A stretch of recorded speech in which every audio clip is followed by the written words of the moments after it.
Kononnya pada tahun 1946 dikatakan golongan diraja ataupun golongan monarki ini menjual negara kita kepada British. Betul ke tak golongan diraja dia jual negara kita? 1946 itu selepas Jepun menyerah kalah. Dan ketika Jepun menyerah kalah, ramai golongan-golongan raja yang telah diseksa oleh Jepun. Dan ada beberapa orang yang baru sahaja dilantik menjadi raja gara-gara raja sebelum ini telah mati dibunuh oleh Jepun. Dan 1946 itu juga British kembali ke tanah Melayu. Kembali ke tanah Melayu dengan inspirasi cuba untuk mengembalikan keamanan lah kononnya ketika itu kan. So, kita lihat apa yang berlaku pada tahun 1946 ni, apa yang menyebabkan raja-raja Melayu terikat ketika tahun itu. Pertama, Malayan Union ini merupakan salah satu strategi British. British tidak sama dengan Belanda. Kalau macam Belanda dia menggunakan kekerasan, dia menggunakan peperangan, sesi agresi Belanda tu dekat Indonesia. Tapi dekat Malaysia tak. Konsep British dia menggunakan perang psikologi macam tu. Kes yang sama dengan Malayan Union ini. Malayan Union diketuai oleh McMichael, Sir Harold McMichael. So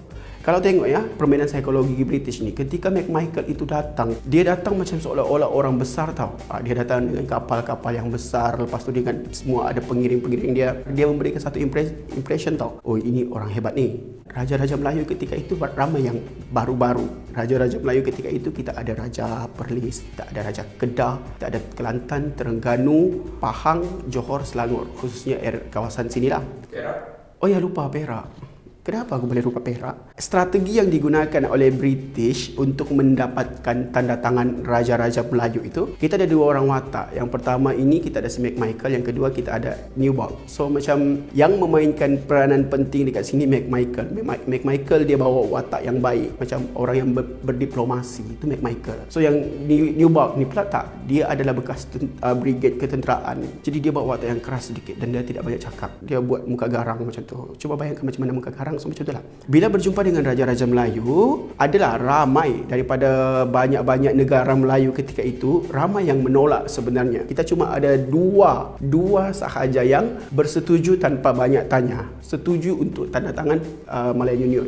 Ya, dia memang tak setuju lah sebab dia nak melindungi dia punya rakyat, dia nak melindungi dia punya jawatan, and then pada masa yang sama dia tak nak menggadaikan dia punya negara. Itu yang berlaku. Apa yang akan berlaku kalau golongan diraja ini menandatangani Malayan Union? Okey, satu, semestinya kita akan menggunakan pemerintahan Malayan Union itu dan juga kuasa raja-raja tak ada. Segala-galanya diberikan kepada pentadbiran yang berasaskan pentadbiran British ketika itu. Itu crucialnya, itu yang betul-betul kritikalnya Malayan Union ini. Kita macam menggadaikan negara kita kepada British lah. Kalau kita perhatikan apa yang digunakan oleh McMichael untuk memaksa raja-raja Melayu tanda tangan, walaupun pada awalnya mereka tak nak. Yang paling betul-betul menentang ni adalah negeri Perak sebenarnya. Negeri Perak yang paling keras kepala kita boleh katakan ketika untuk tanda tangan itulah. So tahniah orang Perak, anda memang keras kepala lah macam tu. Raja anda ketika itu. Orang Perak semua baik-baik.